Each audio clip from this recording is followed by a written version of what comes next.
see women dying unnecessarily, and most of it is because they come late for the consultations. Women and families and communities need to be very much aware of cervical cancer so that they can be able to be diagnosed early. We need to increase vaccination around the country, and at the same time we need to look at the treatment, making it more accessible and affordable.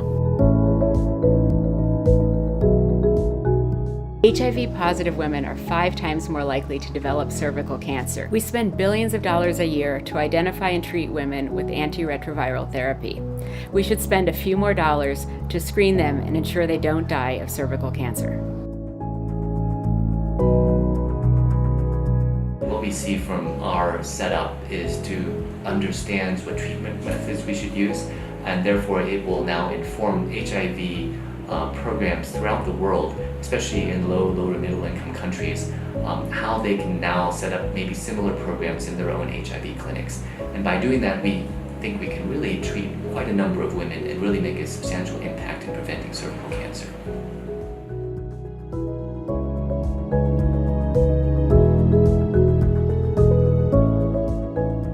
I think the work we are doing here is making a positive outcome. When they come here and we check them, we find that they are sick and we treat them. They go and tell the others to come for treatment, to be checked, and if they are sick, they are treated.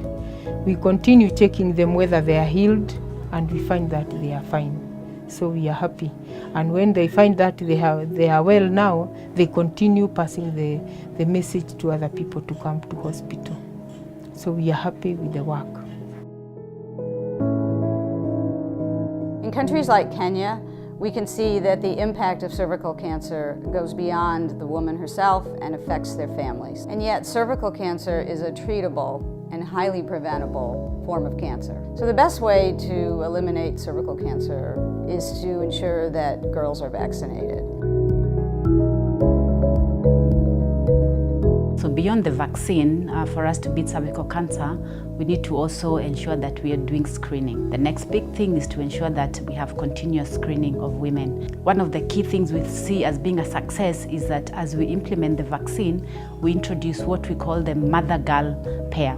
So the girl comes for the vaccine and the mother comes for cervical cancer screening. So those are the two things we think that will see us start to see a change in the cervical cancer burden in this country. Our work every day when we get up in the morning is to figure out how to motivate people, spread the word, educate people so that we can get funding for programs to screen women and to vaccinate girls. Now is the time to work together to end this disease.